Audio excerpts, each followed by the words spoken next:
way to cap this first night of the college basketball season. Ron Groover, Doug Shows, Jeff Clark are our officials. Kentucky in white, Duke in blue, and we're ready for the tip of our Sonic blockbuster.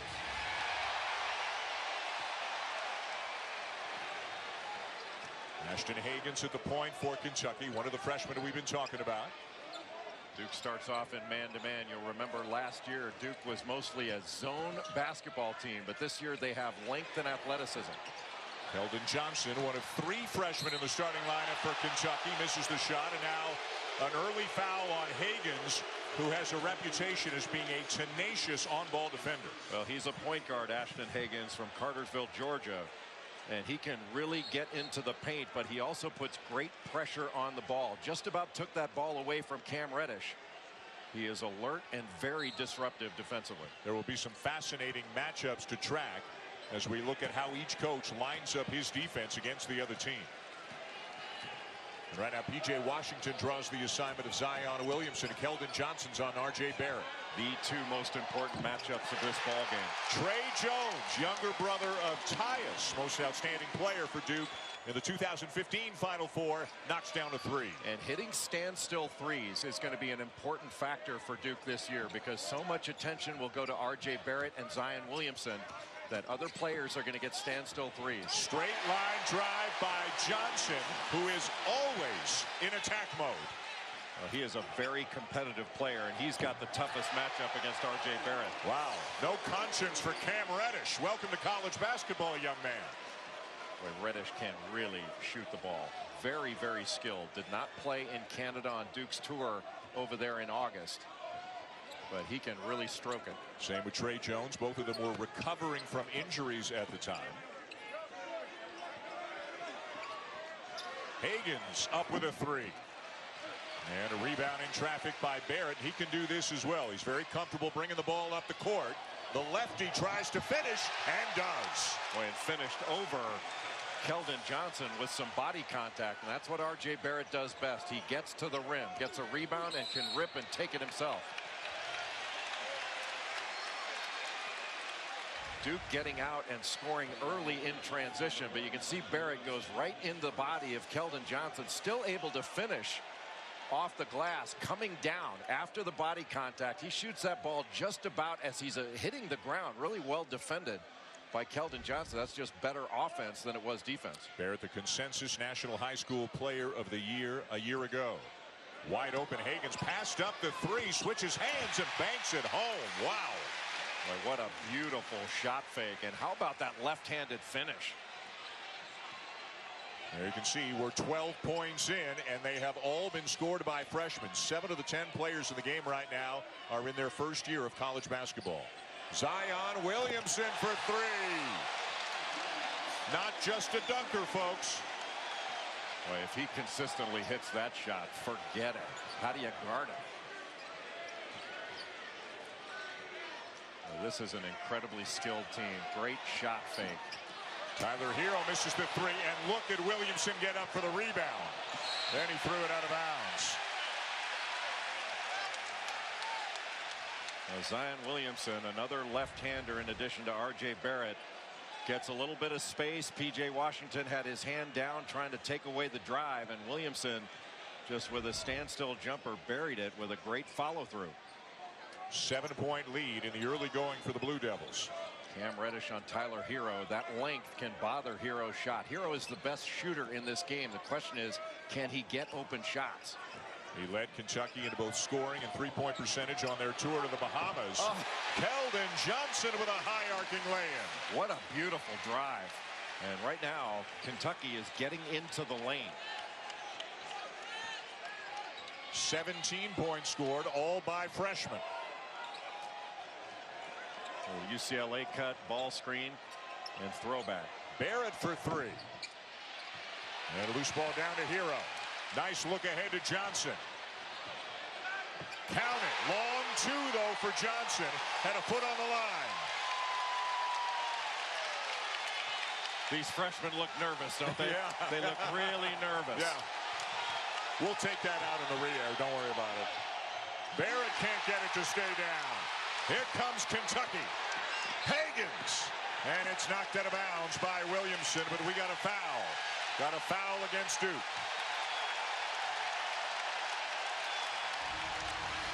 Keldon Johnson is a sophomore, or is a freshman from South Hill, Virginia, and is a two-way player. Really competes. He's been compared with his motor to Michael Kidd-Gilchrist. That's how hard he plays. He's aggressive. He gets downhill, and he can attack you on both ends of the floor. And he's going to be a real difference maker in this game. Early subs for both coaches. Zion Williamson and Marquise Bolden to the bench. Javin DeLaurier, Jack White in for Duke. And for Kentucky, Nick Richards has come into the game. One of the sophomores.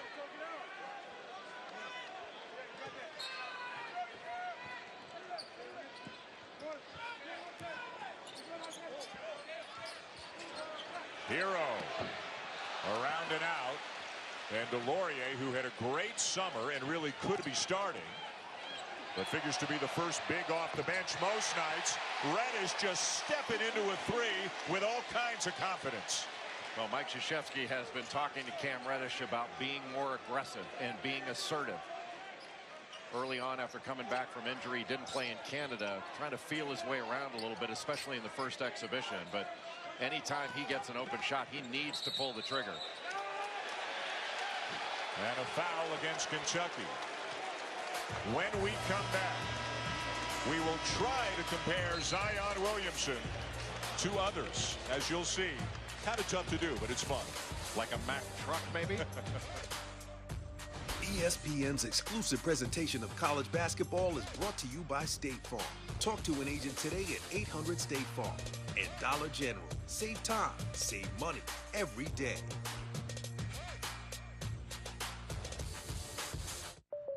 Zion Williamson, as we told you, 6'7", 285. Really, as Jay said, kind of unlike any other player he's ever seen, given his skill set and his size. But we'll have some fun here and try to compare him to some other people. There's only one current player in the NBA who weighs more than Zion Williamson, Boban Marjanovic at 290 pounds, but he's 7'3". Williamson's basically about the size of the average offensive lineman on Duke's football team. And Aaron Judge, who's the biggest baseball play ever, well, he and Zion Williamson are about the same size. It's just, and as you said, like a 45-inch vertical leap for a guy who's 285 pounds. How does that happen? It's a freakish combination, and freakish in a great way that I've never seen anybody like him on a basketball floor. That 45-inch vertical, he uses it all the time. Incredibly explosive. And at 285, I mean, we'll have to get John Brinkus and sports science on the force it takes to get that high in the air with 285. But he's also got nimble and agile feet. He's got like the feet of a dancer with that kind of frame. It's hard to wrap your head around watching him play. 14-8, Duke up 6 early. Quade Green into the game and now for Kentucky.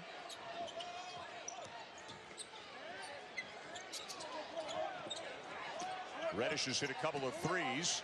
Now he's trying to post up a smaller defender, and he misses the turnaround as Emmanuel quickly took a shot right to the jaw defending that post move.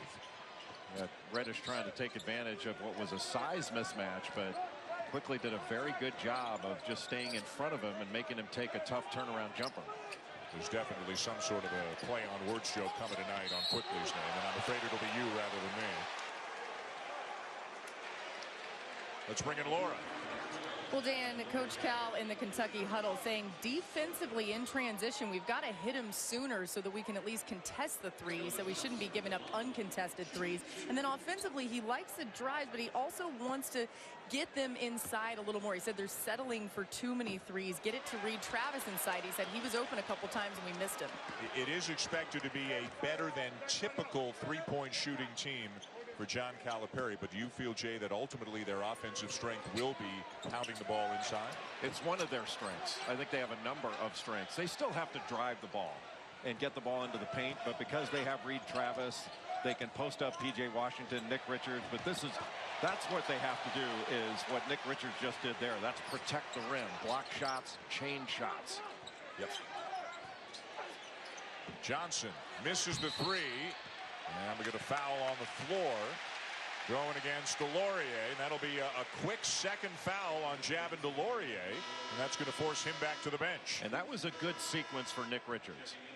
He did a very good job on the defensive end of changing a shot and protecting the rim. He ran the floor and then went hard after an offensive rebound and picked up that second foul on Delorier. That's the kind of thing that doesn't show up in a box score, but those were two big plays by Nick Richards. Johnson out, Hero back in for the Wildcats. With this kind of intensity and pace, and with the relative depth that both coaches feel they have, we're going to see a lot of substitutions tonight. And there's Williamson with another rebound, and now he's bringing it up the floor.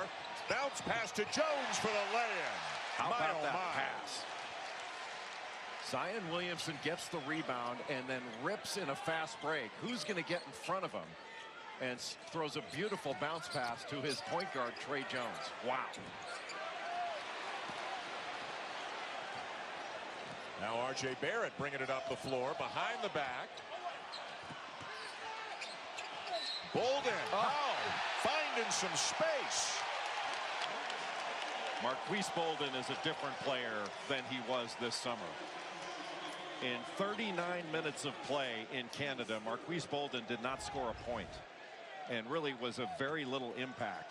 And since coming back and since regular season practice has started, he's been a totally different and effective player. That's a terrific move and great concentration. See how he kept his head up the entire time and his eyes on the rim? You know, this is a former McDonald's All-American, a guy who has battled injuries intermittently in his 2 years in Duke. And really, had it not been for an injury to Javin Delorier a few weeks ago, Bolden might not have gotten a chance to wind up in the starting lineup again, but he seems intent on making the most of it. Washington, no. And over the back for a foul, Nick Richards. Kentucky is getting opportunities. They're down 10, but Kentucky is getting opportunities. They are not finishing plays. They've taken the first available shot instead of working it a little bit more. And maybe they need to calm down on the offensive end a little bit. Interested observer Udoka Azubuike of Kansas, victorious over Michigan State. Big guy, had a really good game other than some late missed free throws, and he's checking out Duke and Kentucky. At 17 points, 4 block shots against Michigan State. Jack White misses the corner three. Weak side rebound, bounce pass. And it's finally Kentucky ball. Well, Kentucky fortunate there, got beat to a loose ball, could have cost him a bucket. And now a turnover. Barrett and Williamson in transition. Barrett! That is where the Blue Devils may be at their most lethal this year, is when they can get out and run. A 9-0 run by Duke. And in transition, this team can be absolutely devastating. If R.J. Barrett decides to throw it to his right, Zion Williamson can get a SportsCenter top 10. Instead, he keeps it, and he gets one.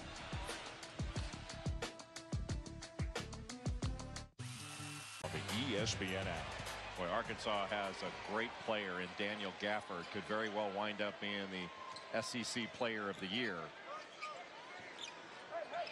E.J. Montgomery is checked in for Kentucky. Another one of their freshmen. His Hero drives and it gets fouled. Tyler Hero's from Wisconsin and originally committed to the Badgers. And he can really shoot the ball, whether it's mid-range, deep. He's got size and just a magnificent shooting stroke. 33 points per game last year. Richards out and Travis back in for Kentucky. How important is Travis on a team that, other than him, is entirely comprised of freshmen and sophomores? I think having his presence, being a senior, actually a graduate, but for him, who had his best games last year head-to-head against DeAndre Ayton of Arizona, the #1 pick in the NBA draft last June. Reed Travis brings a steadiness. I mean, he's going to produce every single game.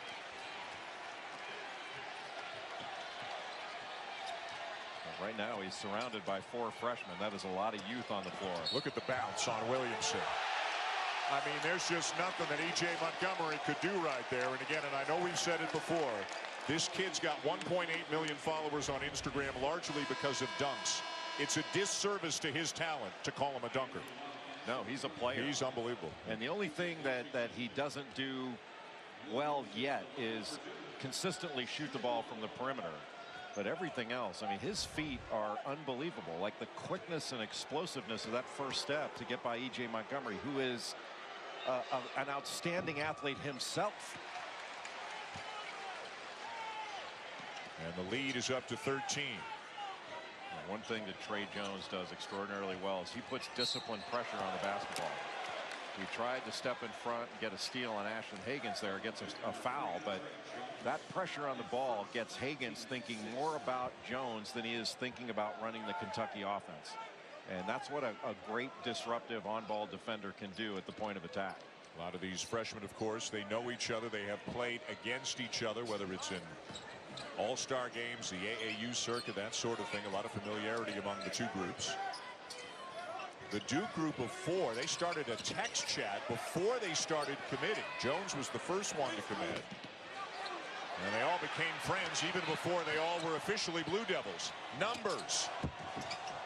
And Jack White will tip home the miss.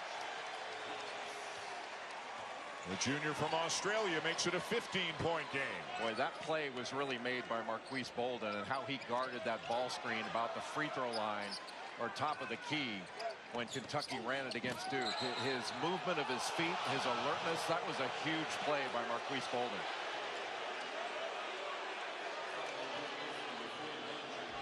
Right, take a look at this ball screen action here and watch Marquise Bolden and how he comes out and stops the ball. He gets wide, moves his feet, and then a good closeout by Zion Williamson to put late pressure on the shot, and they're able to take the ball and go the other way and wind up getting a deuce out of it. But because of the ball screen defense by Marquise Bolden, who can really move his feet, that's what led to that score on the other end. Keldon Johnson misses the front end of the 1-and-1, and nothing going right for Kentucky right now.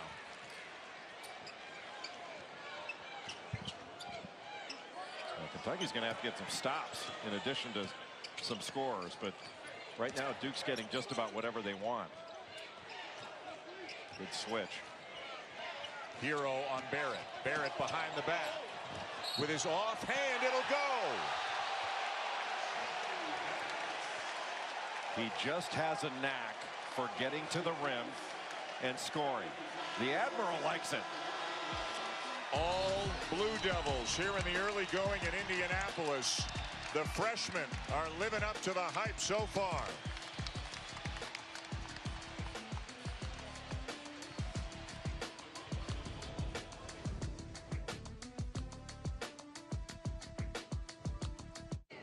Well, these two programs, as much as anything else, have been known for their outstanding recruiting classes. Let's say going back to 2010. Kentucky #1 in just about every category, and Duke #2 in just about every category, including first-round picks, lottery picks, and so on, as obviously these two coaches just keep putting player after player into the NBA.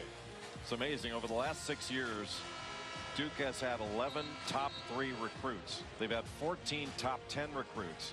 Over that same period, Kentucky's had 13 top 10 recruits, and Duke has had 4 #1 classes in the last 5 years. The #2 class of all those years has been Kentucky, and the one year Duke wasn't the #1, Kentucky was. And according to the mock draft on ESPN.com right now, 5 of the top 7 picks in next year's NBA draft playing here tonight. Duke right now can switch everything 1 to 4, and they've really disrupted this Kentucky offense. Jack White and Zion Williamson slamming it home. Get used to that. If he doesn't break a backboard this year, it'll be a miracle. He ought to wear a mouth guard because he might hit his head on the rim.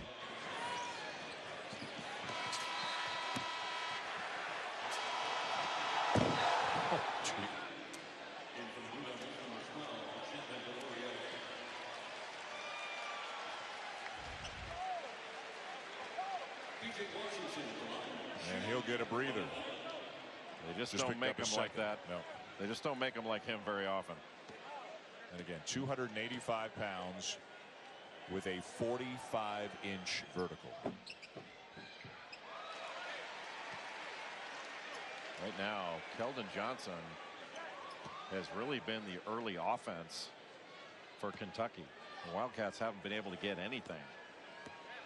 Meanwhile, Duke scoring almost at will. I mean, they've got almost 30 points, and we're not even to the midway point of the first half. Good save by White. That's the kind of player he is. He'll make all the little plays like he did on the steal before that led to the Williamson dunk. White is another guy Mike Krzyzewski says had a great summer. They're looking for him to have a bigger role this year than he did last year. And 2-3 zone right now by Kentucky just to see keep Duke out of the lane, make him shoot it over the top. Which R.J. Barrett did. Boy, if Duke shoots it like this, forget it. And how do you guard him?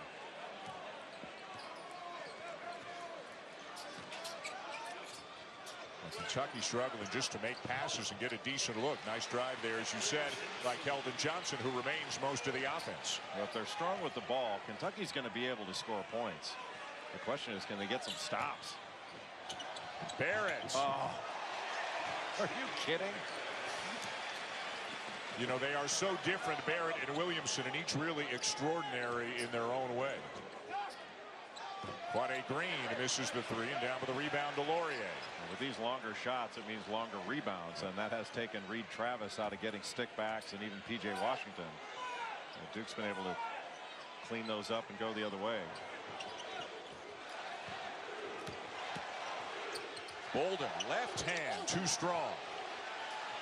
And now Kentucky with a rare opportunity to run. It'll be Hagens pushing it, but he puts the brakes on. Well, he pushed it. He didn't have anybody running ahead of him. Johnson, nice kick. And the corner three will rattle home for P.J. Washington. P.J. Washington has really improved his body from last year to this and has extended his range, more consistent as a shooter.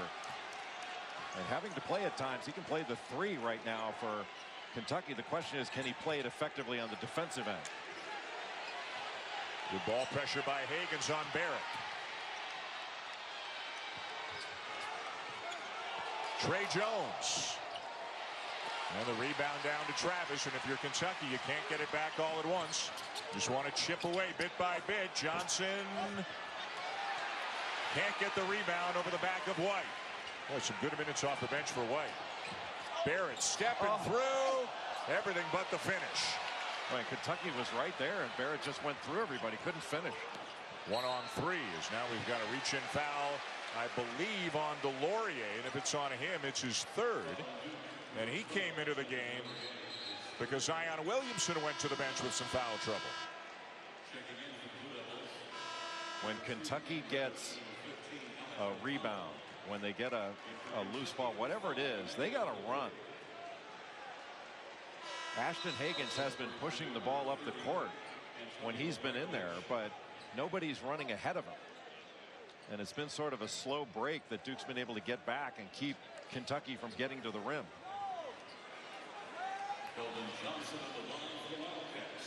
Keldon Johnson. So Williamson and Laurier both on the bench with a bit of foul trouble right now. Bolden will sit down as well.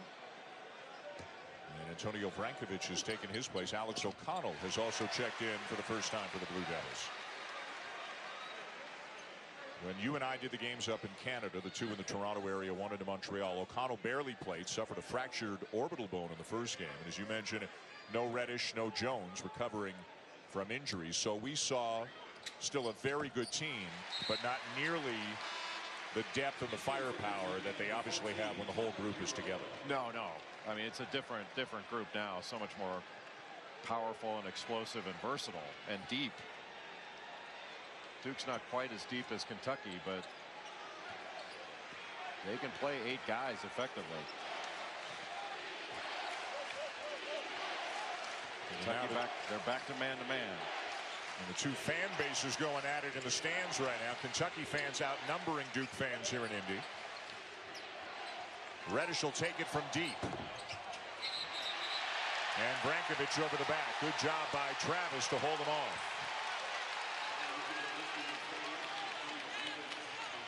Tomorrow it's an NBA doubleheader on ESPN. And how about this? The first game will come from right here. Bankers Life Fieldhouse in Indianapolis as the Pacers host the Philadelphia 76ers. Then it's the T-Wolves against LeBron and the Lakers in the second game. Coverage begins with NBA Countdown at 7 o'clock on ESPN. And a happy coincidence for Joel Embiid, who got a chance to watch his Jayhawks beat Michigan State, sticks around, plays in an NBA game tomorrow here against the Pacers. What a player Joel Embiid is. And he's fun, too. Yes, he is. He told Laura Rutledge in the first game wanted to stick around and see Zion Williamson in person, see what all the hype was about. Think he's seen it so far? Got to switch. Barrett over Travis. And the foul's going to go on Washington of Kentucky. Well, P.J. Washington, I know he doesn't like the call. There was a little discard there, and I know for any big guy, they would look at mostly little guy officials and say, come on, man, that's just rebounding. But there was a little discard. So Nick Richards will come back in. Kentucky fans are up in arms right now. And the officials are going to the monitor.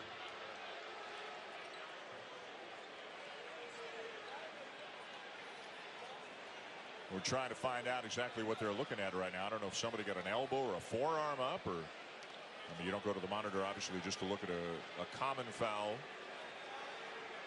on a rebounding attempt. We'll get word to you as soon as we find out. It looked like there was a discard with the left arm of P.J. Washington into Antonio Brankovic.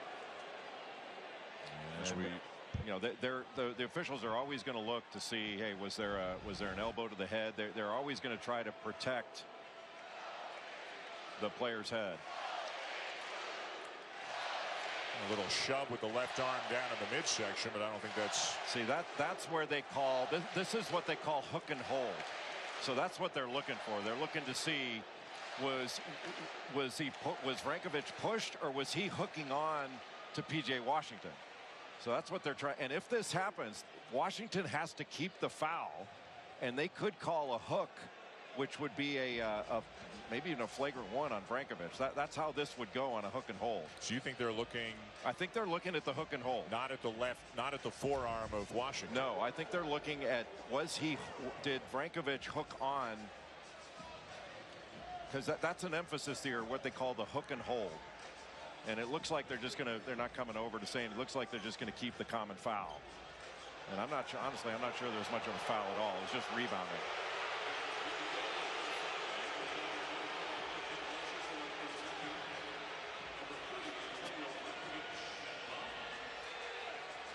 Whatever the explanation is, it doesn't seem to have pleased John Calipari, obviously, as Brankovic heads to the line. Because when you talk about these hook and holds, look, this is a tough thing to officiate. Which one was the hook? The guy who was hooking from below, or the guy who was hooking from above? I mean, it's two big bodies trying to get position and go after the ball. And you know, when you really think about it, what would everybody said if it was a no call? Right. Probably nothing. No, it's because two big guys going after a rebound. But the officials have been told this is what they want to have eliminated from the game. Yeah. So they don't really have a choice. It's not the officials' fault. It's sort of the rules' fault, and the rules committee. If you want to blame anybody, blame the rules committee. Brankovic, the senior from Zagreb, Croatia, knocks them both down and extends the lead to 17. When Duke scores so easily. Quade Green really playing off the ball more this year with Hagenson quickly. Beautiful pass inside, and a chance for three for Travis.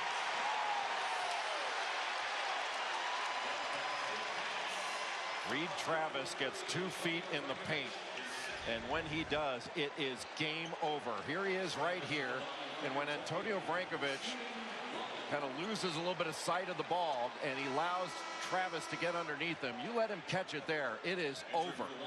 I mean, that is just too much strength. The contact kept his head up and finished off the glass. You're talking about a guy with 1,400 points, 700 rebounds in his Stanford career, two-time first-team All-Pac-12, and decides to come to Lexington as a grad transfer. 1,400 points and 1,400 on his SAT. That's a pretty good combination. That's a well-rounded young man right there, isn't it? And now Big Blue Nation starting to ratchet up the noise a little. Or a lot. Quade Green on R.J. Barrett. Ooh, and a tough call there on Keldon Johnson. Called for the block on the drive by Cam Reddish to take us to the under 8 media timeout. Well, the freshmen are certainly making their presence felt, like Zion Williamson rising way above the rim. And how about the old man, relatively speaking? Reed Travis for the answer for UK. Daryl. As head coach of the U.S. national men's team, part of the fifth night presentation of ESPN Basketball, a love story. It premieres next Tuesday, November the 13th at 8 p.m.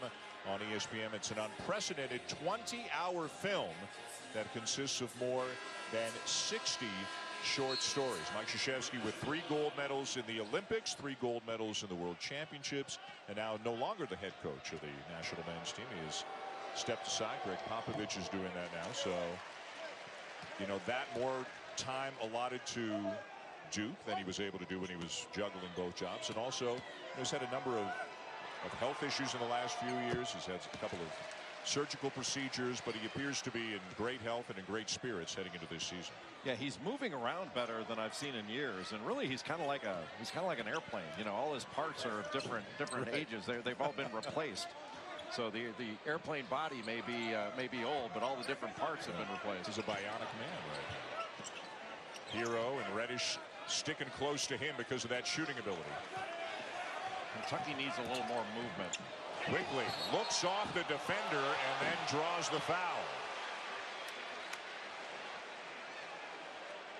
Emmanuel quickly able to get past his initial defender when that ball screen came. The little fake, and Alex O'Connell tried to step in just a little bit late at his heel. It looked like on the charge circle. But Kentucky's not getting a lot of movement, so he was basically driving against a set defense. And right now, Duke is shooting over 50% from the field. They're 5 of 8 from 3. And Kentucky just 7 of 19 from the field, 1 of 7 from 3. Knocks them both down.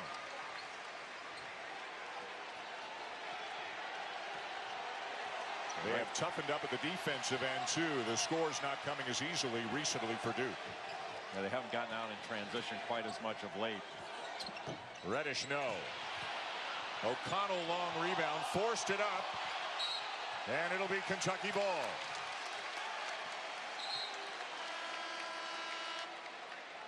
Move the ball, says Coach K. Well, one of the things, because they're running this 5-out motion, one of the things that this team is going to learn is who's, in addition to who they're guarding on the defensive end, who's guarding them. And on that last possession, R.J. Barrett was being guarded by Ashton Hagans, who's an excellent defender, but he's not as big as Barrett. And find the matchup you like and go to it. Good job by Jack White of making Harrell catch it way beyond where he wanted to. Travis has to give it up. Hagans baseline needs some help. Johnson with a floater. Boy, what a player he is and is going to be. And Keldon Johnson is the best pro prospect on this team. Hagans, the foul for Kentucky, is Zion Williamson, who was on the bench with a couple of fouls, gets ready to come back in. Well, I know Ashton Hagans probably thought he got pushed from behind. He tried to shoot the gap, and there was a little bit of body contact. I think he thought, hey, man, I got fouled. I was the one that was in front toward the ball, and I got pushed from behind. How is that my foul? And he's right. He got fouled. Yeah. It's just the official was on the flip side of it and couldn't really see it, honestly. John Calipari's vantage point from the Kentucky bench. 1-1, and Reddish knocks it down. So Hagans goes to the bench, and Williamson will check back in for Reddish at the first opportunity, which will be right now if he makes the free throw. Well, Cam Reddish has got a beautiful stroke. Yeah, when he was getting recruited, Coach K called Cam Reddish from the locker room after Duke won the 2015 NCAA championship. Wow. That's got to be pretty powerful as a recruit when the coach who just wins the thing calls you right after. And says something like, would you like to be a part of something like this in a couple of years? Quickly, too strong. White with another rebound for Duke. Well, he's done a nice job sticking his nose in there and rebounding on the defensive end. He's got 5.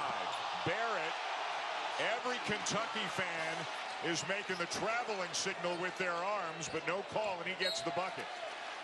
He's just so good at getting to the basket. And that was a little bit of a slow play to the rim, almost like a Euro step. I don't think that's his true hair color there, by the way. 1, 2. Yeah, I wouldn't have walked. It was just kind of a slow play.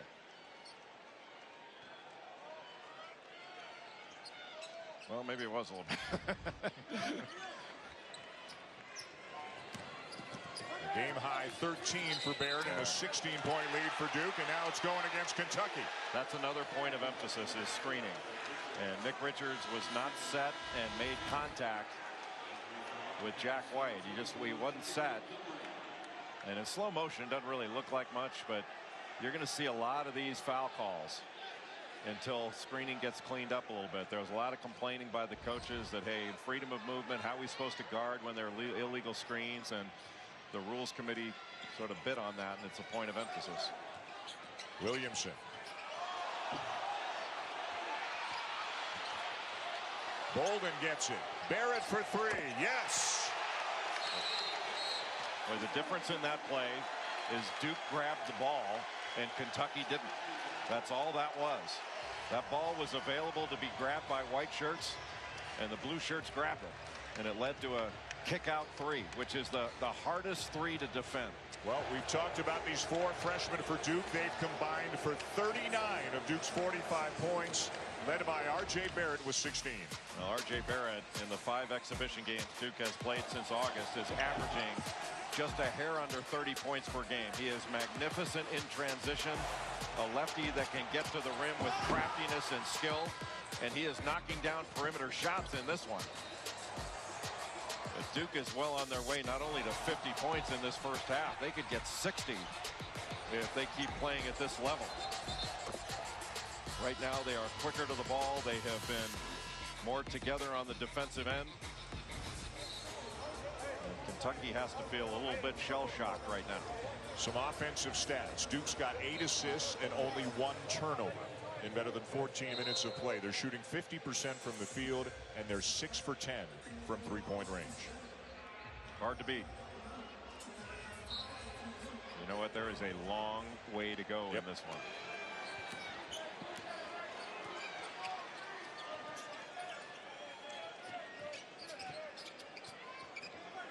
Montgomery back in for Kentucky.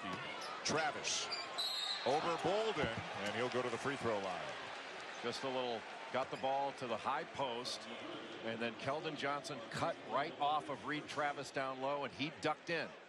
And the only way to really stop that is to get really good pressure on the ball to discourage that pass, because it's awfully difficult after that cut by Keldon Johnson to keep a guy as big and strong as Reed Travis is from getting position in the lane.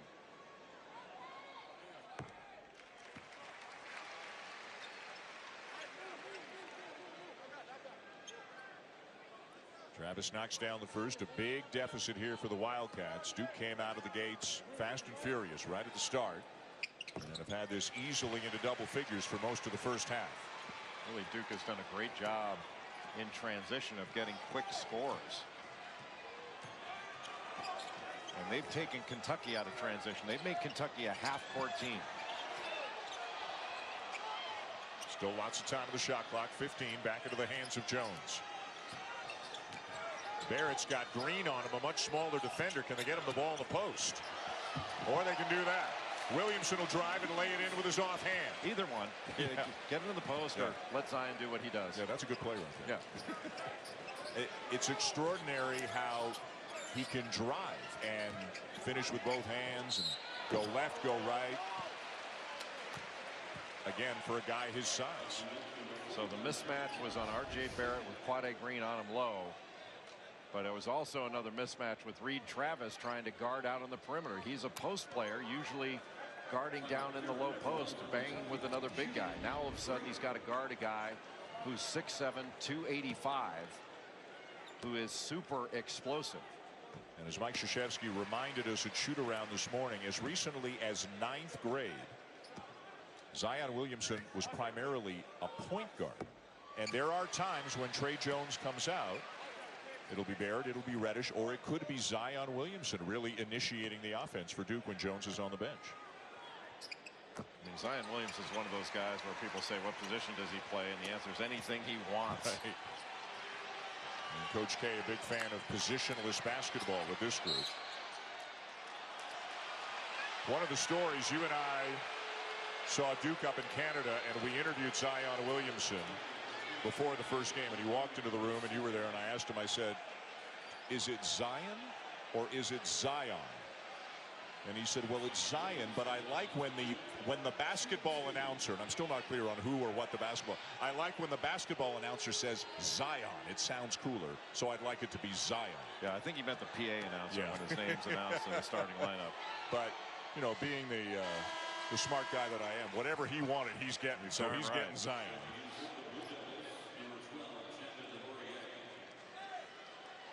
Laurier emboldened to the bench.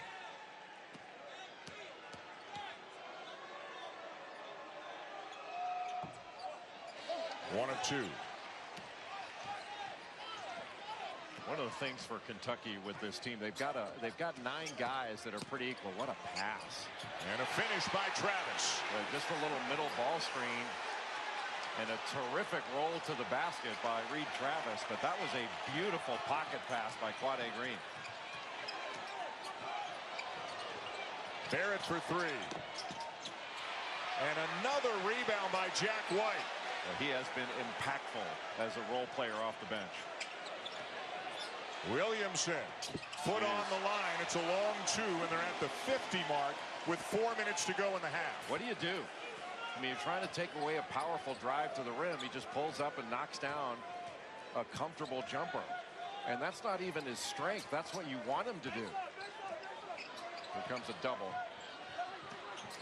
Quade Green for 3. Won't go. And Williamson the rebound. Look at this pass. The Laurier, it's a travel. Wave it off. 17-point lead. Big brother Tyus Jones with Laura Rutledge when we come back.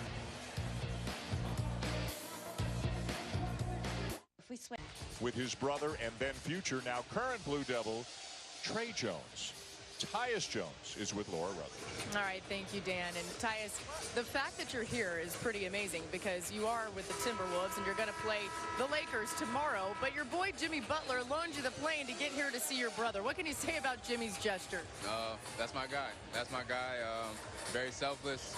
And he was actually supposed to be here. Something came up, but he told me to go anyways. And so, yeah, nice of him. And just so everyone knows, he'll be back in plenty of time. He's leaving right after the game. He'll be back to LA in time to play that game. Now, when you watch your brother and this Duke team so far, what comes to mind about their dominance performance? They're very talented, and they're playing together. I think that's the main thing.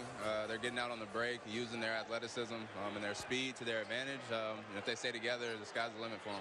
It was obviously important for you to be here for Trey's first game in a Duke uniform. What advice did you give him before the game? I know he's got a lot of emotion, but just be yourself. Be yourself. That's what's gotten you this opportunity. And have fun. Make the most of it.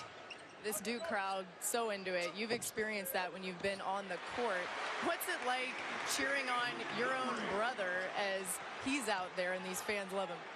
It's crazy. I'm used to having the Duke jersey on, so to see Trey out there in the Duke jersey, it's special. I'm excited and very happy for him, and looking forward to his journey. All right, early thoughts on Zion Williamson and what you've seen from him. Special. He's special. He can do a little bit of everything out there on the court. Obviously, his athleticism is unbelievable, but he's a very talented player who's well-rounded.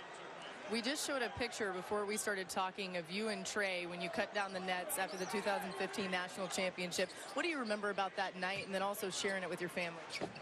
That night is a night I'll never forget. That's what you work hard for, dream for. I remember like it was yesterday, and my family is very close-knit, there through it all, so that's something that we'll cherish and remember forever. All right, thanks so much, Tyus. Thank you. Dan. Laura, thank you. Kentucky trying to make a little run here, and then Cam Reddish with a bucket to kind of stem that. But how about E.J. Montgomery soaring above the crowd? That's his second stick back in the last several plays. And if Kentucky can get this down to under 10 before the half, then I think they can have a very impactful second half. Barrett takes a bump and finishes. Back up to 15. Now, that is not an easy finish. I mean, Keldon Johnson stayed right with him. He is long and athletic, and Barrett had to make that shot over a very good defender. You know, as you have said about a number of players, including Barrett at times, he is just wired to score. He finds a way to put the ball in the basket. Montgomery's doing the same at the other end right now. Boy, what a find by Tyler Hero, and then a great catch and finish by E.J. Montgomery. Jones, and a foul. E.J. Montgomery makes a very good baseline cut here. Even though the action is going to the basket as Marquise Bolden helped up. Montgomery did a great job of cutting in. See how he cuts right there and cuts right behind where Bolden should have been underneath the basket? That was a really smart cut and a great delivery by Tyler Hero. Coming up on the Dodge halftime report, we'll check in with Reese Davis, Seth Greenberg, and Jay Williams. Analysis of the first half of this game and a look back at the opening night of college basketball, including Kansas with a win over Michigan State in the first game tonight, and a number of ranked teams picking up wins in their opening game, including North Carolina on the road. They started their season, Jay, on the road at Wofford tonight. Wow, what a finish. Jones with a nice little lob up to Barrett. And R.J. Barrett's got 20 points in the first half of his first collegiate game. Boy, you do something questionable in this game on the offensive end, and Duke's going to make you pay. I mean, a questionable shot by Tyler Hero, and Duke turned it into 2 points in a hurry. And again, they look to be potentially as lethal in transition as any team in recent memory, with guys like Barrett and Williamson able to do what they do.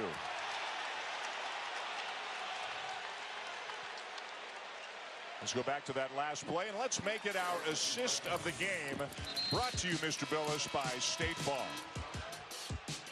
Well, Trey Jones does a really good job of getting the ball to the middle of the floor and just throws it up to R.J. Barrett. I mean, there were 3 defenders back. That was a 2-on-3 break, and still able to thread the needle and get the score. But anytime you take a bad shot, and I thought that was a bad shot by Tyler Hero. You know, bad shot is the first pass in your opponent's fast break. And instead of having an opportunity to cut this to 10 or below, Duke's able to stretch it out. This is a big 51.2 seconds to end this first half. You've seen a lot of both of these teams, both back in August and more recently. Are you surprised by the margin in this game? Oh, yeah. Oh, yeah. I mean, Duke has played great, and they're more than capable of playing great. Kentucky has not played well at all. I didn't think Kentucky played particularly well in their 2 exhibition games, especially in the second exhibition game. I didn't think they played particularly well, but in this one they have been dominated in this first half. Duke in transition. There's been very little flow offensively for Kentucky. Reese and the guys getting ready for the halftime report. 47 seconds from now.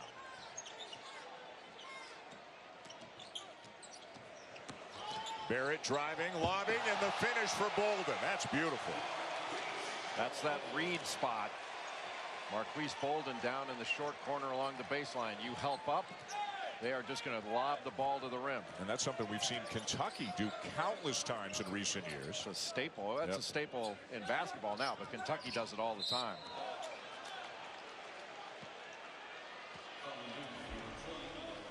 R.J. Barrett able to turn the corner. Nick Richards has to help up, and right behind him comes Marquise Bolden. That's a very simple play. You just lob that thing up there, and that's just a read. You read the secondary defender, that being Nick Richards. And as soon as he steps in the lane to try to block that shot, you just lob it up past him. Quade Green at the line for Kentucky. And now Reddish will come back in for the final offensive possession of the first half for the Blue Devils. Some nice minutes for Bolden. Keldon Johnson has returned for Kentucky.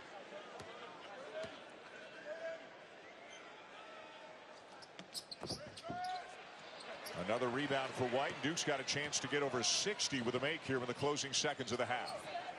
I can't think of the last time somebody hung 60 on a Kentucky team. It's a remarkable first half. Barrett for 3. And it's Kentucky ball with a 1.6 to play.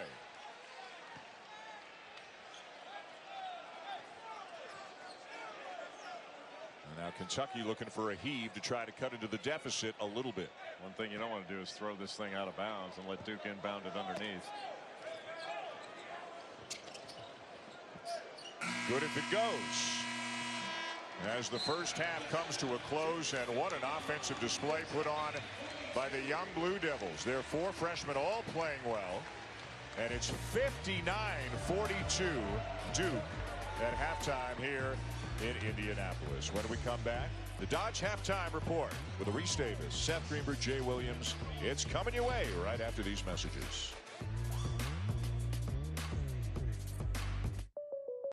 R.J. Barrett looked like James Harden coming off of pick and rolls and getting to the basket and Euro stepping, getting around people. And Zion Williamson, Cam Reddish, Trey Jones did a nice job coming off the bench. You had Jack White making big plays. They got every loose ball.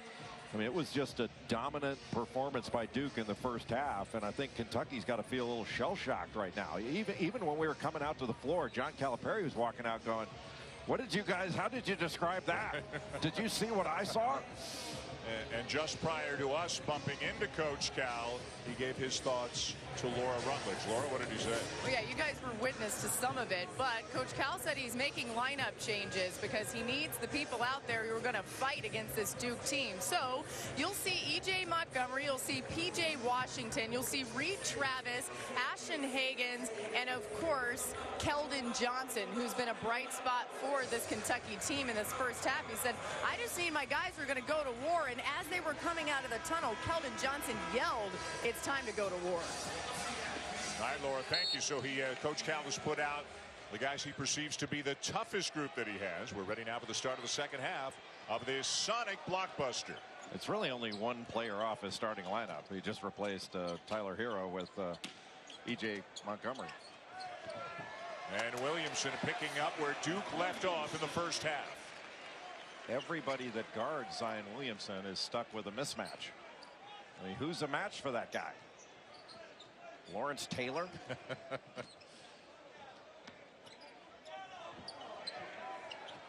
Here comes Johnson. He provided a good portion of the offense for Kentucky in the first half. Hagan's the miss, and down with the rebound is Reddish. Off the first action. And Kentucky didn't make the Duke defense move at all. Kentucky fans wanted to walk on Williamson. They don't get it. And Reddish will bury a corner three. He is going to get a lot of standstill threes this season with all of the playmakers that Duke can put on the floor. If you stay wide and you're ready to shoot, it's going to be target practice. Coach Cal wanted to find some toughness, and less than 1 minute into the second half, he's forced to call a timeout. Here we go. This is an ESPN Sonic blockbuster. Duke and Kentucky in the second game of the Champions Classic. And Cam Reddish, we haven't talked about him as much as we have Williamson and Barrett, but just easy, deep range.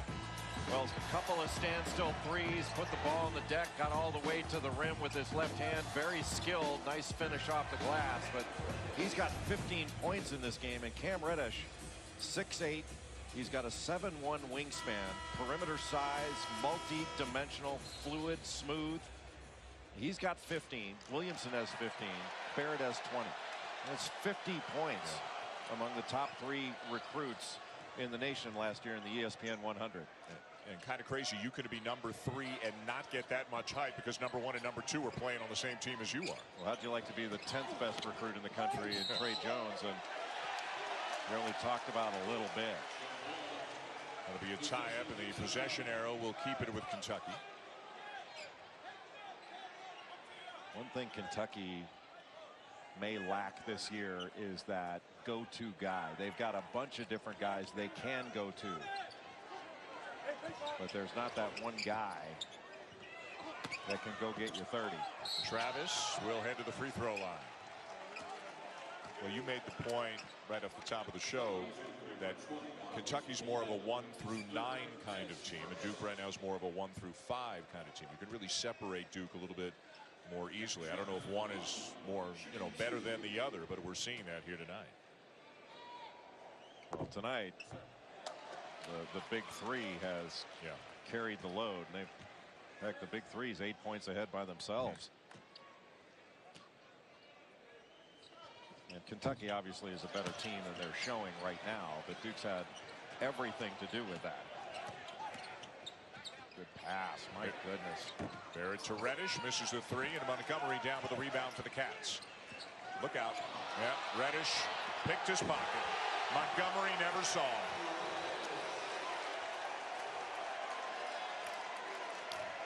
Duke is just toying with Kentucky right now. That was like a quarterback who just locks his eyes in on one receiver, and the safety sees it coming and picks it off for a pick six. Johnson takes a bump, and he heads to the free throw line. Well, Cam Reddish just does a great job here of being alert.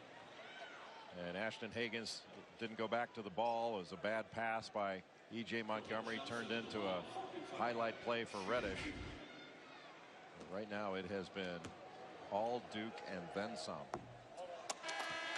One thing that Kentucky has done is they have gotten to the free throw line. Outside of that, there hasn't been a whole lot to cheer about. Let me ask you, Jay, because Dick was on the first game, what'd you learn about Kansas and Michigan State tonight? Well, Michigan State turned the ball over like crazy, and offensively they were very inefficient, still almost put up 90 points. I know Tom Izzo has to be very disappointed with the outcome and the way his team played for a good part of the game when they really could have done much better. But Kansas is legit. I mean, what really impressed me more than anything was the poise of their freshman guards. I mean, Devon Dotson was outstanding, and Quentin Grimes was great. That has to give them a great feeling going into the season that their freshman guards are up to that challenge. A Duke turnover winds up in a dunk for P.J. Washington. We haven't seen much in transition all game long for Kentucky. That was one of the few opportunities.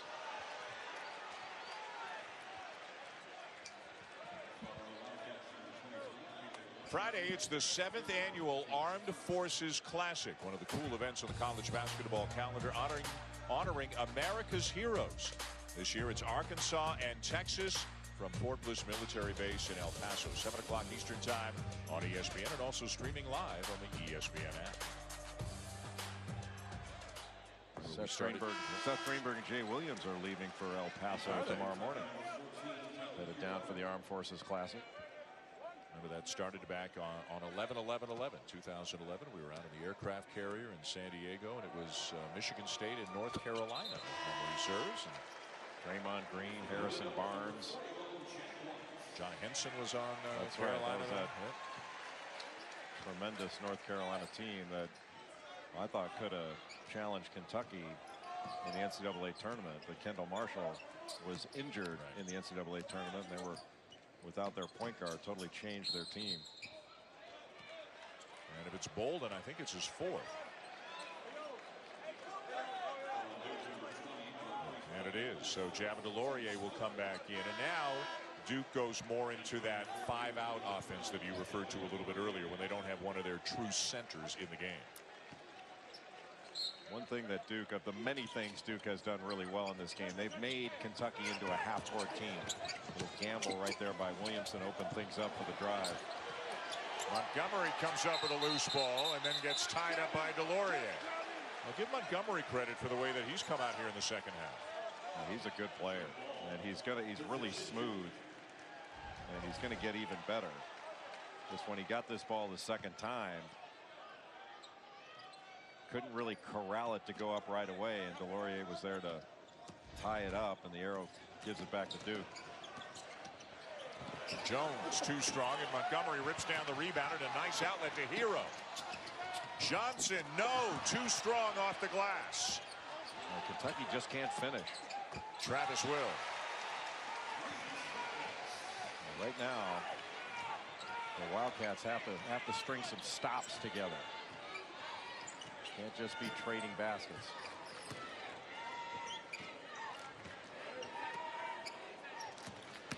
Williamson. And again, the crowd wants a walk. They don't get the call, and Williamson finishes. John Calipari just up in arms talking to one of the officials. Good play there by White, getting back on D to tip it away. He leads this game in really important little plays that have been made that aren't so little. R.J. Barrett making big plays, cashing in on another drive. He's just got that sneaky ability to get to the basket whenever he feels like it. Contact doesn't matter. It's Harden-esque. Good rebound and outlet. That's your point guard rebounding and outletting. And here comes Barrett again. And he'll draw the foul. R.J. Barrett just has things that you can't teach. Instinctively feels the defense and is able to go the other way. Not a bad debut for the freshman. Heading to the free throw line when we come back.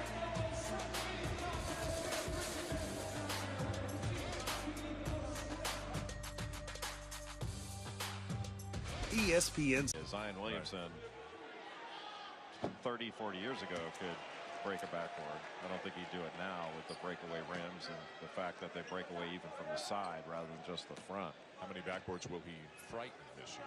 A ton. But all those questions are answerable. Gonzaga is the best team. Wow, out west, what a great steal.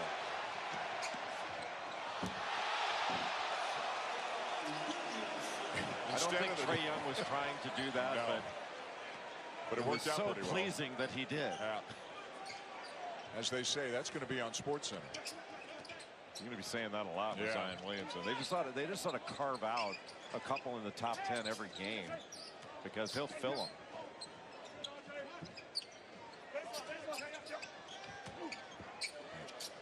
Well, you were talking about, as Montgomery misses the baseline jumper, you were talking about the Zags.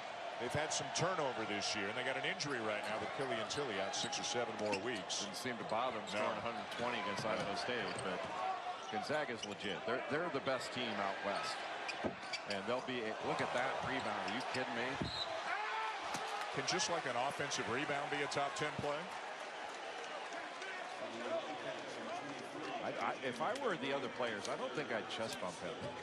I just think you're risking bodily injury. You're certainly not going to impact him. That's not a healthy thing for you to do. Pushing Zion Williamson. But when he comes back and chest bumps you, it could require x-rays for you afterwards. Just for fun, you were talking about Gonzaga. Feast Week's not that far away, and out in Maui, it's a loaded field this year. Duke is on one side of the bracket. Gonzaga is on the other side of the bracket. And if those two meet in the final, how great would that be?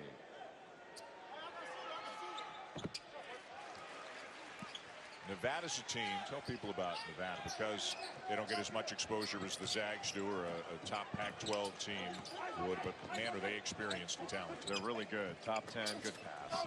Oh boy, he might have the whole top 10 to himself by the end of the night. How about that pass? Are you kidding me?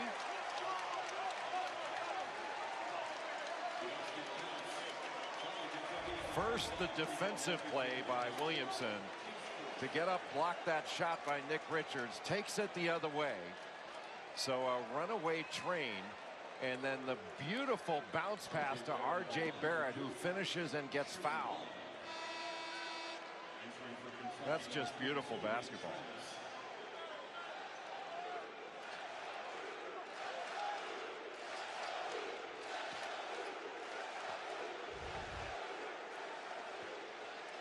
One of the things Coach K talked to us about shoot around today is, I mean, you got two extraordinary talents. You got a lot of great players, but you got two extraordinary talents, but not a hint of selfishness or ego or I want the ball more than this guy's getting the ball. In fact, it's the total opposite, how much the core group, and specifically talking about Williamson and Barrett, how happy they are to share the limelight with each other. Coach K has used the term secure. Like all the players are very secure. They don't have to be, have all the attention. They don't have to have all the shots. And that includes the quote unquote complimentary players, that there's not jealousy among the freshmen coming in, getting all of the attention. And there's not jealousy among the freshmen, that each one of them were, big time players coming out of high school, highly rated. They seem to get along really well together and work really well together without concern over who gets the credit. Laura can add more.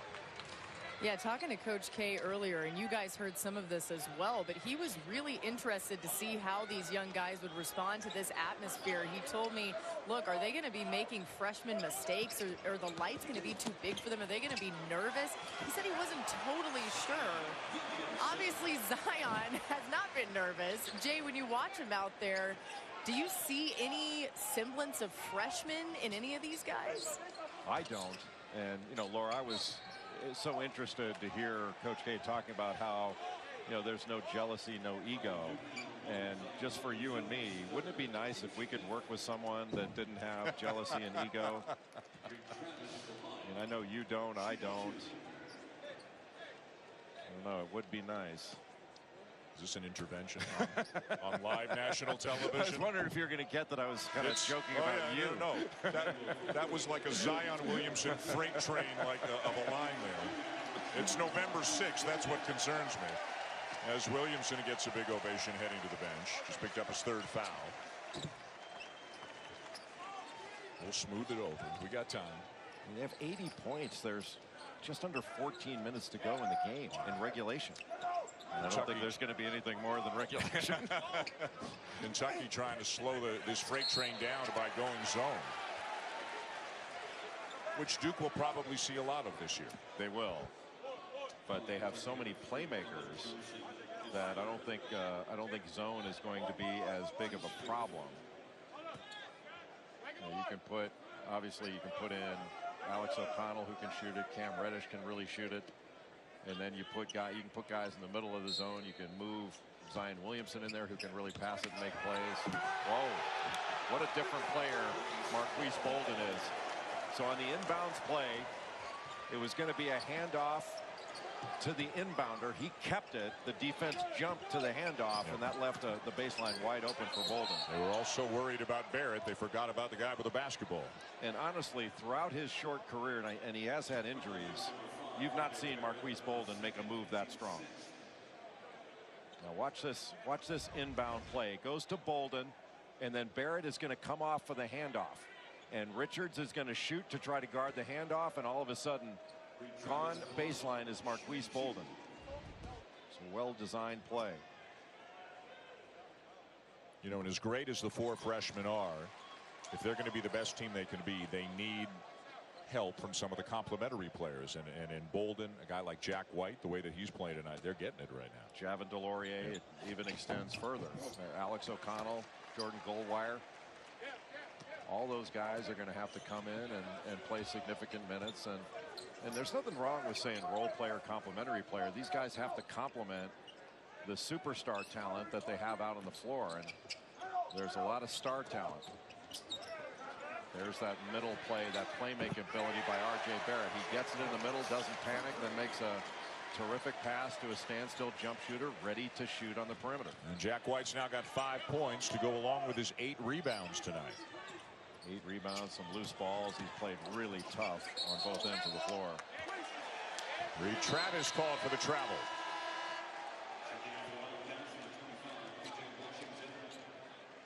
Well, we mentioned it's not that far until Feast Week. Duke and Gonzaga among the schools that are out in Maui. And the battle for Atlantis, always a great tournament as well. You can see a very strong field. Virginia picked up a win on opening night tonight, and they look to be a real contender. And you got to imagine Virginia's going to play, not to overstate this or make it into a cliche or anything, but with a chip on their shoulder after being a #1 that lost to a 16. They're going to hear about it for a while, and I think they've moved on. I was just up there about a month ago, and if those guys are bothered and haven't moved on, they certainly hit it very well for me. And I'll tell you, those guys are funny. Like Kyle Guy's funny, Jack Salt. Those guys are cracking me up. I asked, Jack Salt's from New Zealand, and I asked him, can you do an American accent? And he said, well, of course I can. And then he says, I would like to buy a cheeseburger. That's great. Keldon Johnson to the line as Alex O'Connell checks back in, and Barrett will get a breather here with 12:22 to go. And he gets a nice ovation as well. He and Williamson both on the bench right now. This is one of those games, Dan, where you can't imagine that a preferred walk-on expects to get in this game. And absent something crazy happening with Kentucky making a run here, they may get in the game. Yeah. I mean, we may be seeing the walk-ons at the end of this thing. Who would have thought that coming in? No, not at all. And it's really been this way for much of the night. Duke came out of the gate quickly, and a little spurt here and there by Kentucky in the first half. All Duke in the second half.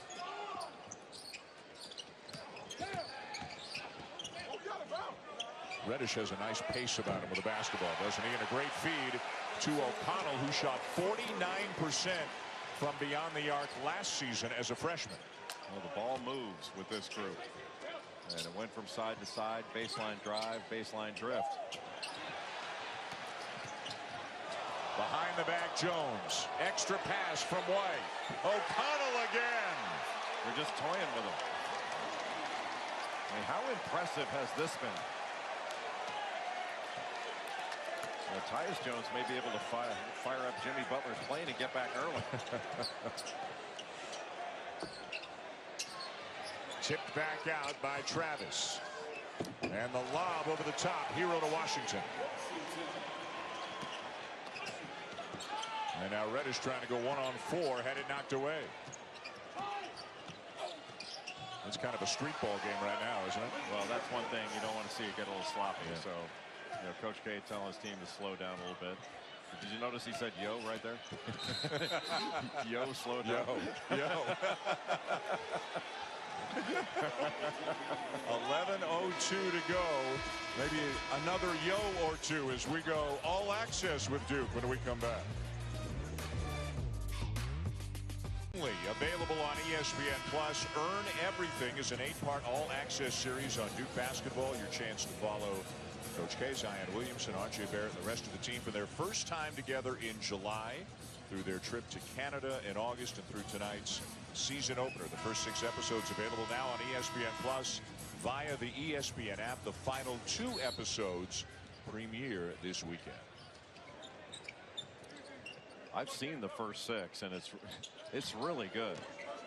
It's kind of like rolling with the Tide that was so awesome on ESPN Plus. So that chronicled Alabama football.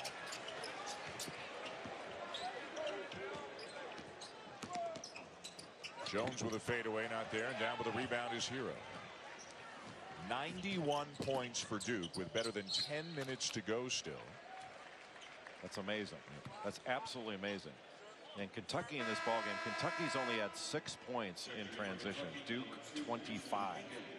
Duke has scored 46 points in the paint.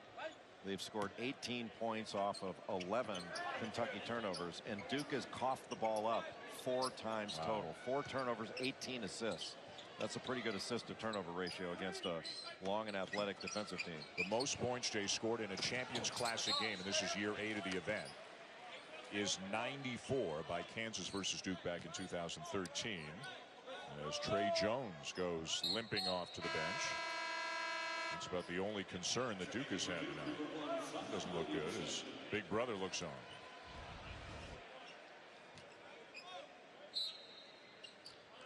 Trying to just bang knees there, trying to get around Travis, who knocks down a 3. Well, Travis has really, he and Keldon Johnson have been the only offense at all for Kentucky.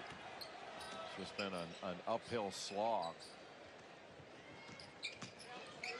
And part of the reason that Kentucky can't get out in transition is they've been taking the ball out of the net all night. White again. He is everywhere on the glass right now. Yeah, this is his best game. He played great last year against Notre Dame. I think he had 8 rebounds in that one. And I think that was his 9th rebound. Past the midway point of the second half in a 32-point margin. Trey Jones just kind of straightening out and bending that knee a little bit on the bench. Appears to be all right, not getting any medical attention right now. Duke taking some time off the clock before they attack. I mean, how do you stop that? They're just so powerful going to the basket. And he tries to get to that left hand, his dominant hand. You know, one of the things you were talking about, the Virginia kids and how funny they are. One of the things when you talk to Zion Williamson, he is fun. I mean, he just loves playing basketball, loves being part of a team. And just always appears to be in a good mood when he's on the court. But even if he wasn't funny, I'd laugh anyway, just out of fear. It's an excellent point. And he's constantly in motion, even when he's standing at the free throw line. As you see, he's kind of shifting his weight back and forth.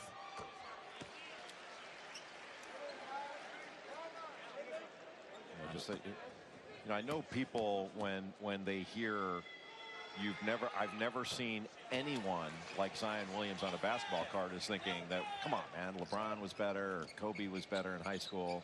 That's true. Like LeBron was a better prospect in high school, but he wasn't like this. He didn't have this kind of size, combination of size, length, incredible athleticism, and those nimble feet. I mean, maybe it's a distinction without a difference to some people, but 285 with a 45-inch vertical, and you can see it out there. Yeah.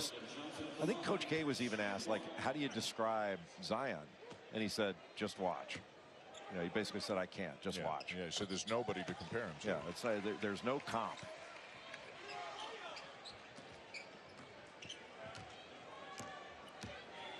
Very efficient. Rebounding, handling the ball, and finishing again. Man, oh man. Like I said, just watch. Yeah.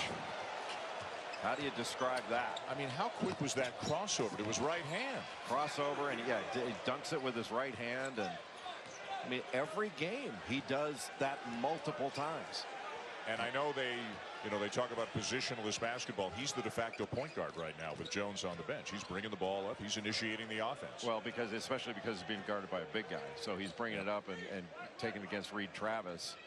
And now R.J. Barrett takes it against Ashton Hagans.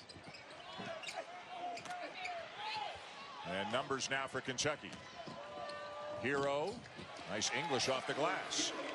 Boy, Tyler Hero is a good player, and he's going to get better and better. And he can shoot it, but that's not all he can do. He's not just a shooter.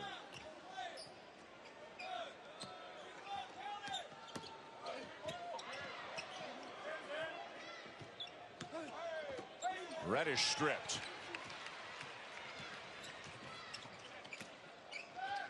But even after the strip, Kentucky's not really able to get anything right away in transition. Well, talk to me a little bit about Hagans and Quickly. We haven't seen very much of Quickly at all tonight. We haven't said Hagans' name all that much since the opening minutes of the game. Well, we talked a little bit. Hagans reclassed, kind of like Marvin Bagley did last year at Duke and Joey Baker did this year. So arguably should still be in high school. Man, what a tough kid he is. Yeah. A lot of talent on this Kentucky team, but right now they are getting it handed to them here in Indy. Zion Williamson doing it again. He lives above the rim. Just a human highlight.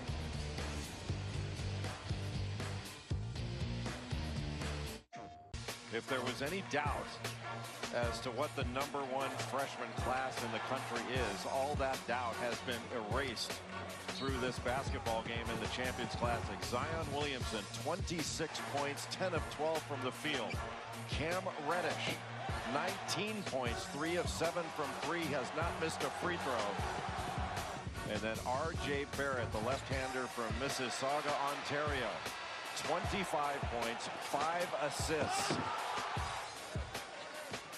On this stat sheet, Dan, that we get here, there's plus minus. Listen to this plus minus. Zion Williamson, plus 27. R.J. Barrett, plus 28.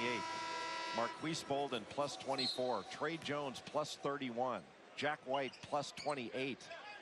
Now listen to Kentucky's. Reed Travis, excuse me, minus 18. P.J. Washington, minus 20. Tyler Hero, minus 22. The entire team has minus after him. You have to add a +3 now to all the Duke players on the floor. Barrett knocks it down. The numbers don't lie in this one. Duke's at 100 points with 7.5 minutes to go. Duke going to a 2-3 zone. This will just help take a little more time off the clock and get toward triple zeros a little bit faster.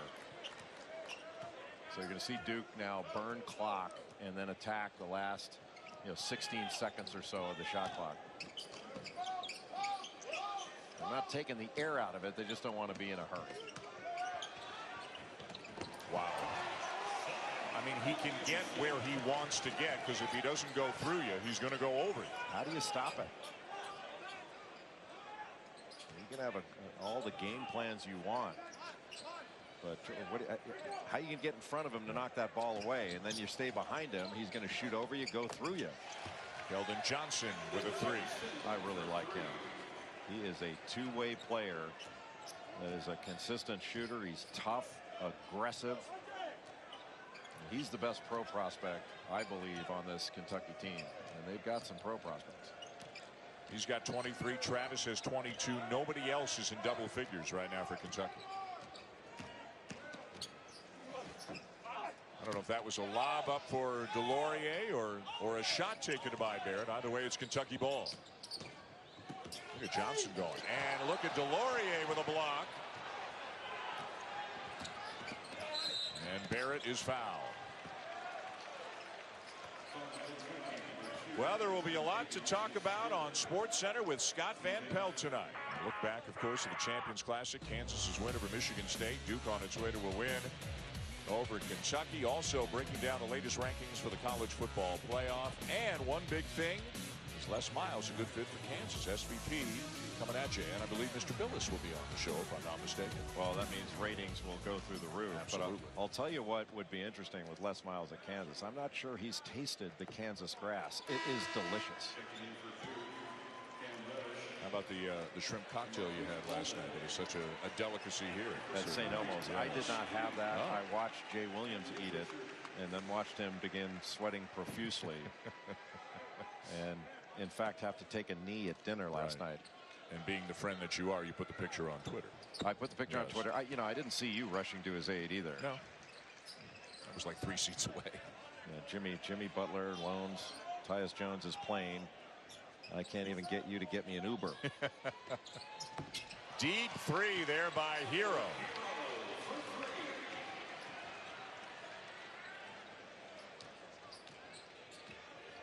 Now, lessons to be learned by the Wildcats, who, and Kentucky fans, I mean, they are as passionate as any fan base in the country, obviously, and this one's going to leave a mark. But there's a lot of talent and a lot of time and a lot of upside for this group this season. This is game 1, nothing more than that. No, they'll be fine, but it does remind you a little bit, even though the teams are very, very different, of what Kentucky did to Kansas in 2014-15 in this event. Look at that move.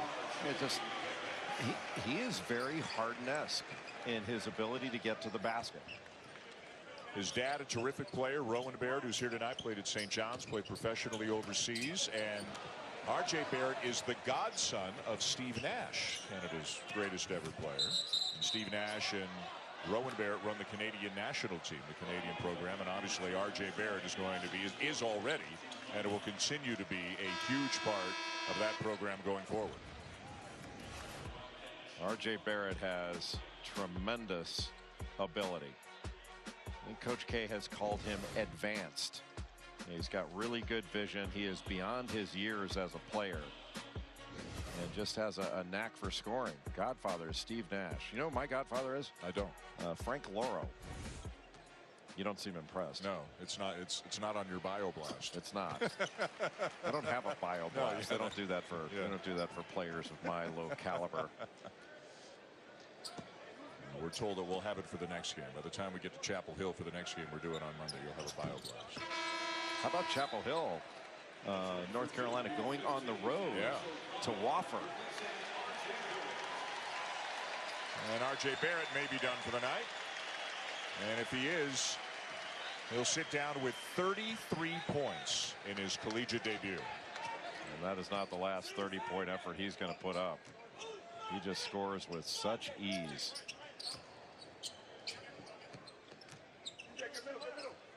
Quickly back into the game for Kentucky. Hero elevates for the 15-footer and knocks it down. He's into double figures. Even though Duke played a lot of zone last year, it was a necessity for them to win. They haven't played any that I've seen this year in any of their sort of the exhibitions we were at in any meaningful minutes. But they could be a good zone team too if they want to, because of their athleticism and length. The ball movement has been really impressive tonight as well. Really impressive. The ball doesn't stick. I mean, they're a willing passing team, and nobody is looking to necessarily take it on their own. Montgomery and White battling for the rebound, and it winds up with Duke. Less than 4 minutes to go. You know, what's interesting, Dan, about your point about them moving the ball is that all these guys are aggressive, looking to score, and there's nothing selfish about that. It's selfish to take bad shots, but this is a willing passing team. If they're open, they'll take it. If not, they'll give it to somebody who's got something better. That's a nice way to play. Especially for guys who are all used to being the alpha male on every team they've been on before this one. It's a good way to put it. 3:37 to go. In control the entire night in the freshman class as advertised and then some for the Blue Devils so far tonight. The freshman quartet have combined for 86 of the points for Duke tonight. Jordan Goldwire into the ball game for Duke, number 14. And you'll recall, Dan, when we were in Canada covering Duke's trip, there was a story inaccurately reported about Jordan Goldwire that he was afraid of roller coasters. Right. And he was able to straighten us out on that he is not afraid of roller coasters. He would just prefer not to be on one. He's just opposed to them. Yes. I'm sure SVP will cover that in great detail tonight on SportsCenter as well. Goldwire getting a chance as Bolden goes out. Really nice performance. Yep. Really nice performance by Marquise Bolden. And it wouldn't surprise me at all if Coach K early in his post-game comments, and he'll talk about Barrett and Williamson, wouldn't surprise me at all if in the first sentence or two he brought up what Marquise Bolden and Jack White did in this game. No question. Both were very influential in setting a tone of toughness and going after the ball and being physical. Double-figure rebounds for White tonight. Yeah, this will be more of a fun film session than normal. On one side. That's what I'm saying. Yeah.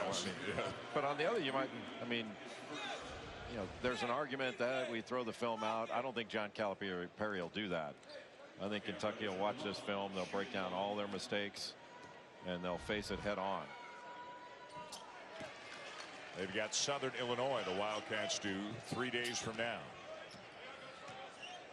They got some interesting games in the non-conference part of the season. In December, they'll play Seton Hall, Utah, North Carolina, Louisville, and the SEC is going to be a bear this year. A lot of good teams in the SEC. Well, Tennessee returns just about everybody.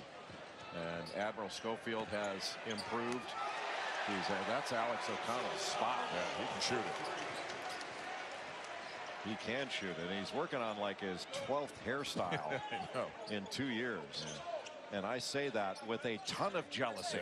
Because you and I are kind of locked in on what we're working with. Right now. I've made a decision. Not locked into it. Just made a. Yeah. I'm sticking with my decision. I'm decisive. No, you're kind of locked in. I hate to be the one to break this to you, but your options are limited. About the same as mine. Well, Kentucky down by 34 points right now.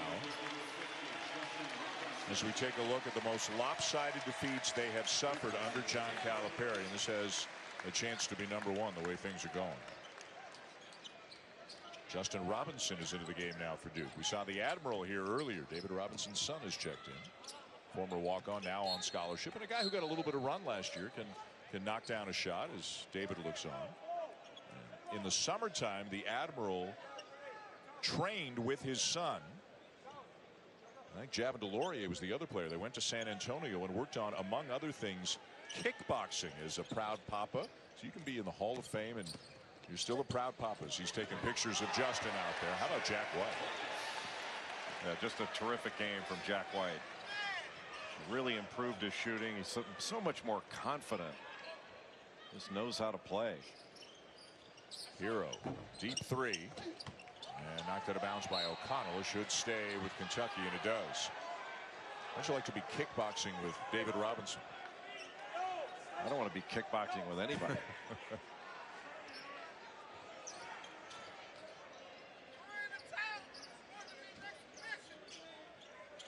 Quickly steps into a three, a little bit too strong. And the loose ball down to O'Connell.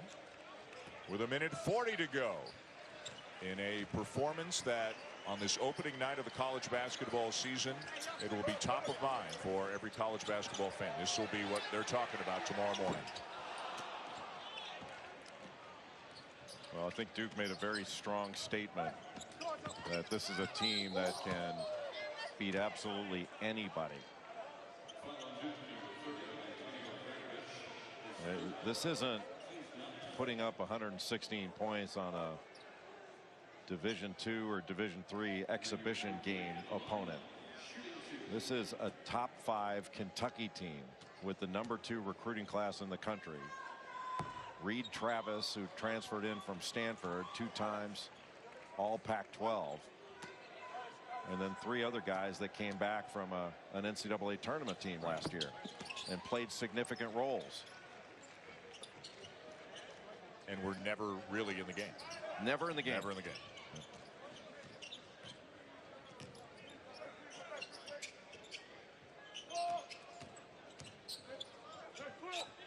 Brankovic. Now Robinson on the drive, knocked away, and it stays with Duke. 12 on the shot clock.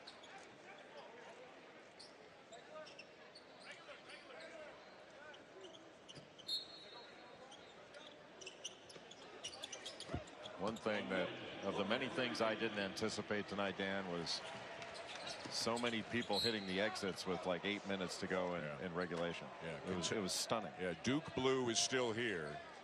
Kentucky blue looks like they have headed home. I mean, this place was electric and packed, and I don't think I've come across a stunned crowd like this in a lot of years. Well, a lot of coaches sometimes can try to turn something like this into a positive. You'll sure have the kids' attention at practice tomorrow, won't you? Well, and it is going to be addressed straightforwardly.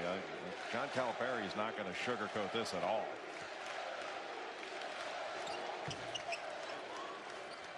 What did Duke have at halftime? 59, right? 59 points at halftime, and they put up 57 here in the second half. This has been, as now Ron Groover, one of the officials, tells Nick Richards and Antonio Brankovic to cool it. It's not like it was just one segment of the game or one extraordinary 7 or 8 minute run. This is the way it's been for 40 minutes. No, Duke won every facet of this game. Every single one. Boy, White hasn't stopped moving from the moment he entered the game. Look at that. There's another example. 10th rebound. Wow. Now you can basically run the clock.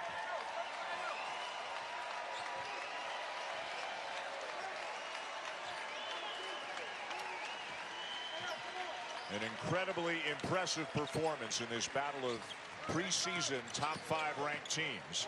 Brankovic with the up and under. That's the cherry on the Sunday for Duke tonight. A 34-point margin, the most lopsided defeat suffered by Kentucky in the John Calipari era. 118-84. Unbelievable. Just an incredible performance by a team full of young superstars and some role players that have really stepped forward. Who would have thunk it? Yeah. Amazing. They don't make freshmen like they used to. Huh? It was Barrett with 33, Williamson with 28, Reddish with 22. Trey Jones 6 points, 7 assists, 4 rebounds in each of their collegiate debuts against a very good Kentucky team.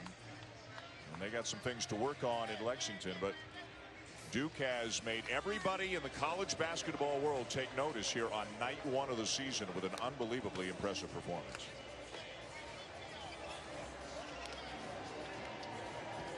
(118-84). The 4 freshmen combining for 89 points for the Blue Devils as they win it going away.